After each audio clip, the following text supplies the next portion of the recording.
تلنگانہ کے وزیر اسپورٹس سریواس گوڑ نے جمعرات کو حیدرآباد کرکٹ ایسوسی ایشن کو شہر میں 25 سپٹمبر کو ہونے والے کرکٹ میچ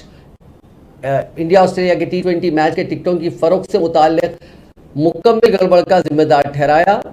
انہوں نے یہ بھی کہا کہ SCA ہی ان 8 لوگوں کے علاج کے تمام اخراجات برداشت کرے گا جو ٹکٹ کے متلاشی ہزاروں افراد میں سے تھے اور جو صبح کے وقت جم خانہ گراؤنڈ میں بھگدڑ میں زخمی ہوئے تھے۔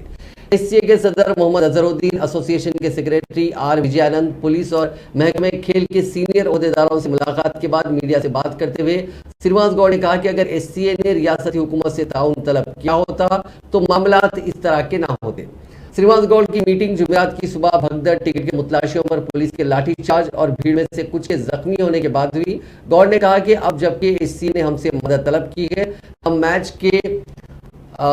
ہموار انعقاد کو یقینی بنانے میں مدد کریں گے۔ انہوں نے مزید کہا کہ کچھ لوگ تلنگانہ کی ساکھ کو خراب کرنے کی کوشش کر رہے تھے اور ایسے افراد کے خلاف کارروائی کی جائے گی۔ انہوں نے یہ بھی کہا کہ ٹکٹوں کی فروخت اور جمعرات کے واقعات سے متعلق تمام واقعات کی تحقیقات کے لیے ایک کمیٹی تشکیل دی گئی ہے۔